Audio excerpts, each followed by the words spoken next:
Now we will solve this question. ये आपका Indians 12 income tax का है। तो चलिए क्वेश्चन को समझ लेते हैं पहले। An entity has deductible temporary difference of 50,000. It has no taxable difference against which it can set off. ठीक है। The entity is also not anticipating any future profit. However, it can implementing a tax planning strategy which can generate profit 60,000. Cost of implementing tax planning is 12,000. Tax rate आपको 30% दे रखा है। आपको निकालना है deferred tax assets that should be recognize. तो चलिए इसको निकाल लेते हैं। जैसा हम जानते हैं टाइमिंग डिफरेंस जो आपका आता है वो आपका जो है जब हम जो है घटा लेते हैं आपका जब टैक्स बेस और आपका जो है इनकम जो है कैरिंग अमाउंट्स दोनों से घटाते हैं तो जो डिफरेंस आता है इन दोनों में जो डिफरेंस आता है उसको टाइमिंग डिफरेंस कहते हैं। ठीक है। अब इन टाइमिंग डिफरेंस को जो है 50,000 आया है तो 50,000 का सीधा हम टैक्स निकालते अगर और डिटेल ना दिया होता तो यहाँ पर अगर इनकम टैक्स रेट 30% दे रखा है तो निकालते तो 15,000 रुपये का हमारा DTA हमारा बन जाता। परंतु यहाँ पर एक क्वेश्चन में दिया हुआ है how ever tax planning strategy generate profit. इनका जो प्रॉफिट है वो केवल 60,000 तक ही जनरेट होगा। अगर 60,000 तक जनरेट होगा तो जो डिफर्ड टैक्स एसेट है वो भी आपका इससे मैच करना चाहिए या इससे ज़्यादा होना चाहिए। ये जो है आपका ज़्यादा होना चाहिए। क्यों? क्योंकि अगर ये 60,000 तो है लेकिन इसमें खर्चा भी है। खर्चा कितना है? टैक्स प्लानिंग स्ट्रेटजी से इतना है। The cost of implementation of this tax planning is 12,000। 12,000 अगर हम निकालें तो हमारे पास कितना बचता है? 48,000। 48,000 का अगर हम 30% निकालेंगे तो ये आपका आएगा 14,400। 15,000 की हमारी लायबिलिटी बन रही है। इससे 15,000 रुपये की डिफर्ड टैक्स एसेट बन रहा है। तो हम रिकॉग्नाइज उतना ही करेंगे जितना कि हमारे पास प्रॉफिट जनरेट हो पाएगा। तो अगर हम देखें यहाँ पर जो इसका कॉन्सेप्ट है उसको अगर समझ लिए 1 मिनट के लिए तो यहाँ पर देखिए आपका जो इनकम टैक्स का है it means tax expense recognise in the book एक्स पर in days the current expense plus और माइनस। यहाँ पर देखिए क्या दे रखा है, कैरिंग अमाउंट के बारे में बता रहा है। कैरिंग अमाउंट मतलब बैलेंस ऑफ रेलिवेंट एसेट्स और liability in the books as per Ind AS जो होता है। जैसे बैलेंस शीट आपकी दे रखी है उसमें एसेट दे रखा है। एसेट 50,000 रुपये का है मान लीजिए और फर्नीचर है ये। इस पर 30% डिप्रिशिएशन लगेगा तो ये कितना आ जाएगा घटा के 35,000 क्योंकि 15,000 रुपये की डिप्रिशिएशन लगी। तो अगर 15,000 की डिप्रिशिएशन लगी ये आपकी कैरिंग अमाउंट आ गई। अब ये कैरिंग अमाउंट जो है अगर आपका income tax rate tax base जो दे रखा है उससे अगर आपका फेयर वैल्यू अगर आपका ज़्यादा है तो आपका जो है DTA बनेगा, deferred tax asset. Fair value क्या होती है? जो फेयर वैल्यू क्वेश्चन में दिया हुआ था गिवन इन क्वेश्चन, या तो आप रिवैल्यूएशन जिसको बोलते हैं, रिवैल्यूएशन इज़ फेयर वैल्यू। ठीक है। तो यहाँ पर देखिए डिफर्ड टैक्स एसेट के बारे में बता देते हैं तो थोड़ा सा समझ लेते हैं डिफर्ड टैक्स एसेट क्या होता है। तो deferred tax asset as per India's balance sheet approach is used to calculate deferred tax as follow. Balance sheet approach हम यूज़ करते हैं डिफर्ड टैक्स कैलकुलेट करने के लिए। It is a calculation of temporary difference. Temporary difference क्या होता है? जो टैक्स बेस में और कैरिंग अमाउंट में जो डिफरेंस आता है वो टेम्परेरी डिफरेंस हो गया। And between carrying amount and tax of asset and liability, asset liability का जो डिफरेंस आता है उसी को हम टेम्परेरी डिफरेंस बोलते हैं। टेम्परेरी डिफरेंस जो कि रिवर्स हो जाता है बाद में। फॉर द टाइम बिंग अगर आपका अभी में है तो 2024-25 है तो आप हो सकता है 25-26 में ये रिवर्स हो जाए, तो इसलिए ये टेम्परेरी डिफरेंस बोला जाता है इसको, जो कि बाद में रिवर्स हो जाता है। टेम्पोरेरी डिफरेंस, ठीक है। अब देखते हैं temporary difference between carrying amount and जो है क्या ना tax base means amount of relevant asset and liability that would appear in income tax balance sheet if prepared as per income tax act। Tax base क्या होता है? Tax base income tax के अनुसार जो कैलकुलेट किया जाता है। Income tax में जो टैक्स रेट दिया होता है, डिप्रिसिएशन रेट दिया होता है, वो आपकी इंडिया से अलग डिप्रिसिएशन रेट होता है। डिप्रिसिएशन रेट जो दिया होता है वो इनकम टैक्स में अलग दिया रहता है और आपका जो है इंडेस में अलग दिया होता है। तो इस वजह से जो डिफरेंस आ जाता है वो टेम्परेरी डिफरेंस आ जाता है। तो यहाँ पर टेम्परेरी डिफरेंस जो है,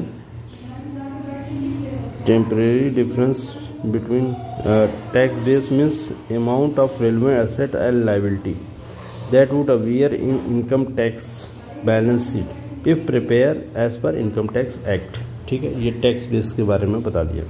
कैरिंग अमाउंट के बारे में बता दिया। Balance sheet of relevant asset and liability in the books as per Ind AS. एक तो इंड एस है आपका, एक इनकम टैक्स है, ठीक है। इंड एस और इनकम टैक्स इन दोनों में लड़ाई होती रहती है, ठीक है।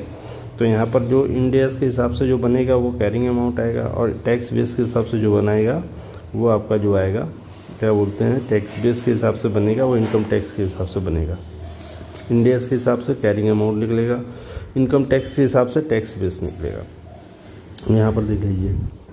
तो अब देख लेते हैं कि डिफर्ड टैक्स लायबिलिटी कैसे आती है और डिफर्ड टैक्स एसेट कैसे आता है। ये लायबिलिटी है, ये टैक्स, ये कैसे निकलता है, कैसे डिफरेंस निकालते हैं। तो temporary difference between carrying amount and tax base. तो taxable temporary difference, it lead additional payment of tax in future. If it lead additional payment of tax in future, deferred tax liability is created on taxable temporary difference. Taxable temporary difference, deferred tax liability create होगा। कब होगा? If carrying amount more than tax base of asset, अगर asset का जो carrying amount more than जो है tax base है। मान लीजिए कैरिंग अमाउंट यहाँ है, टैक्स यहाँ है, टैक्स बेस ये हो गया 100, ये हो गया 90, तो 10 रुपये का आपका टेम्परेरी डिफरेंस आएगा। टेम्परेरी डिफरेंस आएगा तो 30% इस पर टैक्स लगेगा, ये आएगा temporary deferred tax liability. Deferred tax liability ये आपकी डिफर्ड टैक्स लायबिलिटी आएगा इसके हिसाब से। यहाँ पर देखिए डिफर्ड टैक्स लायबिलिटी कैसे आएगा, जब आपकी कैरिंग अमाउंट ज़्यादा होगी टैक्स बेस से। कैरिंग अमाउंट ज़्यादा होगी टैक्स बेस से। आपका टैक्स बेस 90 है, कैरिंग अमाउंट 100 है, तो 10 रुपये का डिफरेंस तो आएगा। अगर ये उल्टा भी हो जाता तो टाइमिंग डिफरेंस आता ही आता। मान लीजिए ये 90 हो जाता और ये 100 हो जाता, तो क्या होता, टेम्परेरी डिफरेंस 10 का तो आता है, लेकिन फिर यहाँ पर डिफर्ड टैक्स एसेट क्रिएट होना पड़ता। लेकिन यहाँ पर देख लीजिए, यहाँ पर जो है आपका 90 है, यहाँ पर 100 है, तो ये आपका आ जाएगा डिफर्ड टैक्स लायबिलिटी। ठीक है, यहाँ पर if carrying amount of liability is more than, अब ये उल्टा हो गया।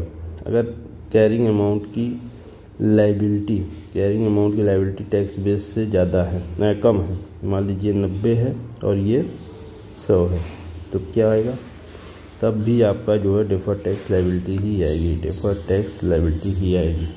ये दो केसेस दे रखे, उल्टा है, लेकिन यहाँ पर लायबिलिटी अगर ज़्यादा है, यहाँ एसेट अगर ज़्यादा है।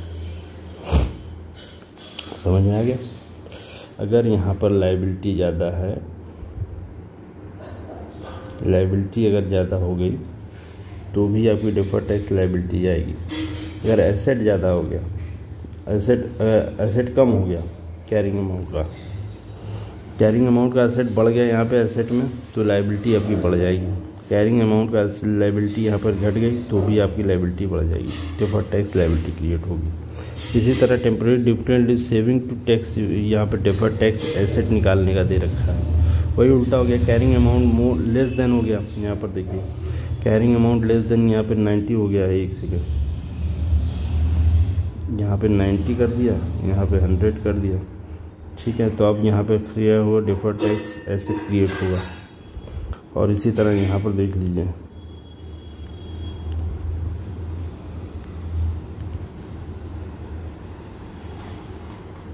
यहाँ पर देख लीजिए, if carrying amount of liability is less than more than tax base, ठीक है।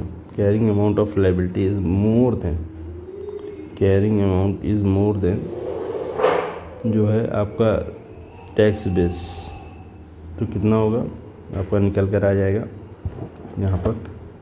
तो देखिए इसको फिर से समझ लेते हैं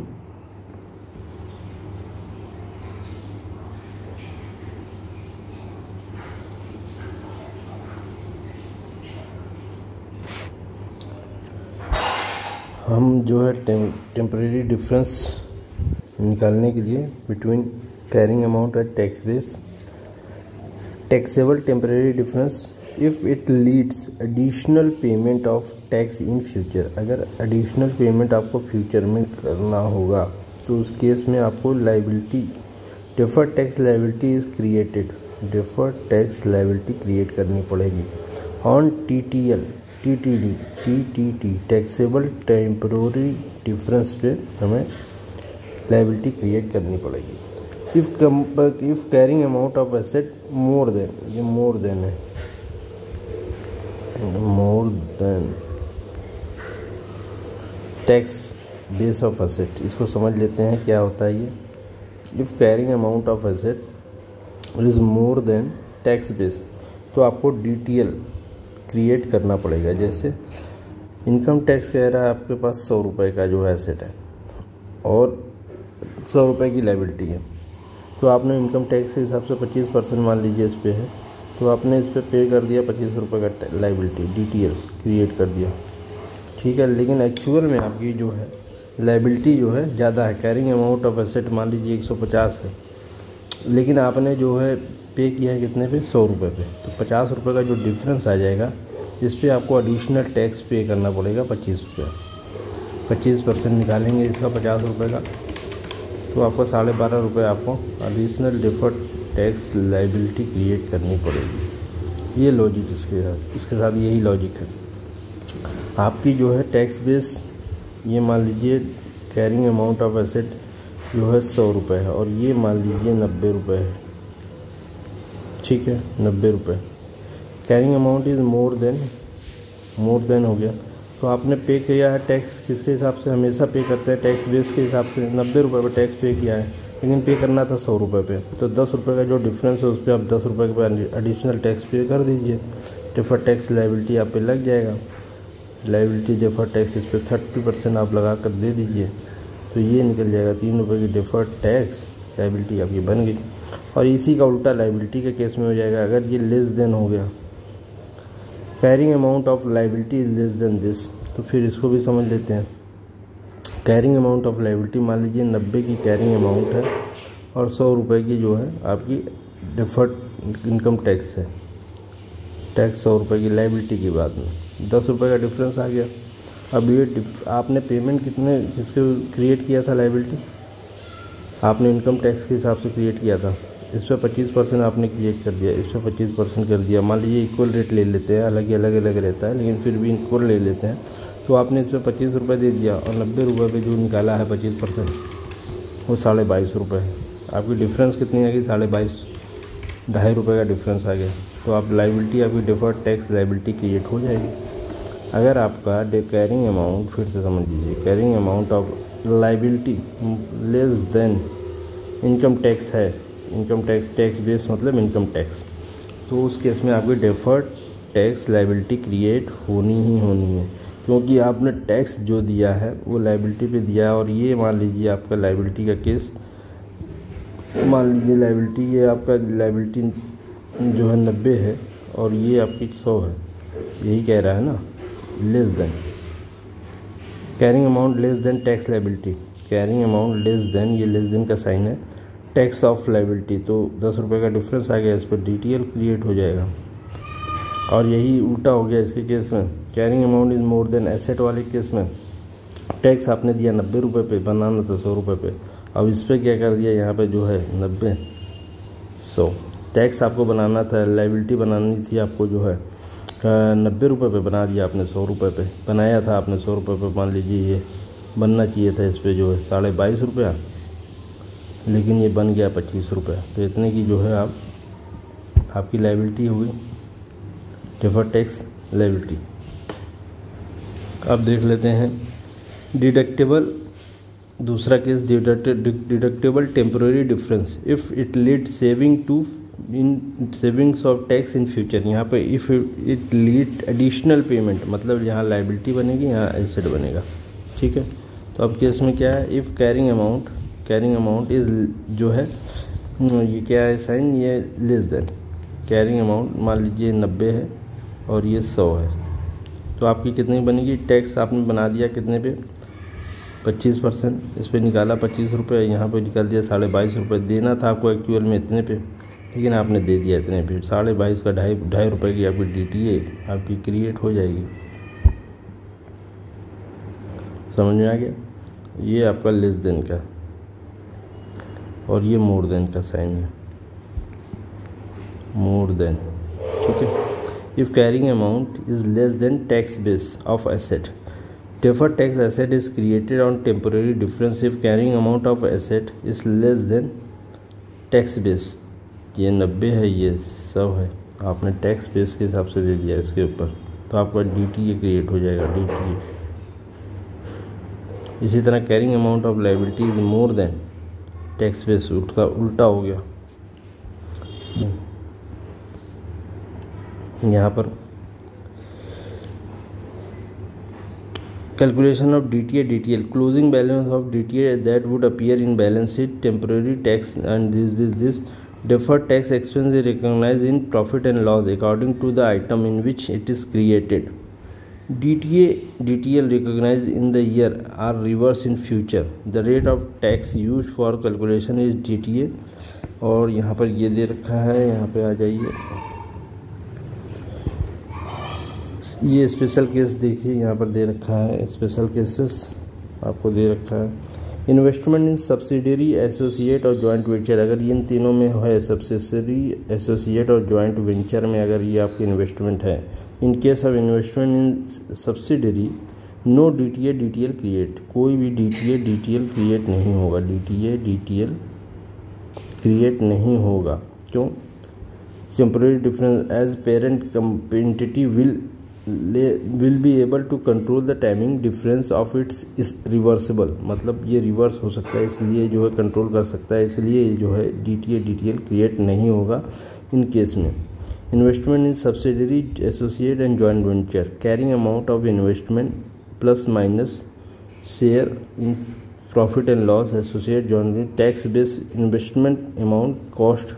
इन case investment in subsidiary case में DTA DTL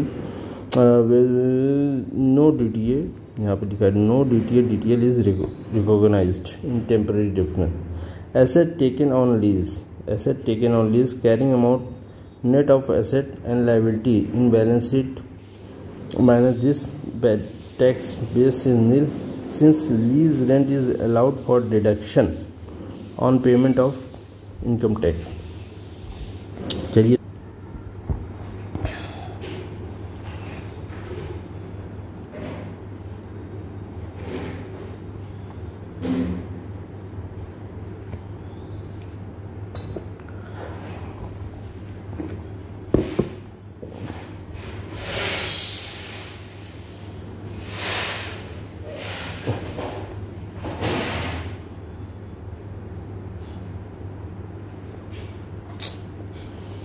तो यहाँ पर ये बताया नहीं है कि एसेट का ज़्यादा है कि लायबिलिटी का ज़्यादा है।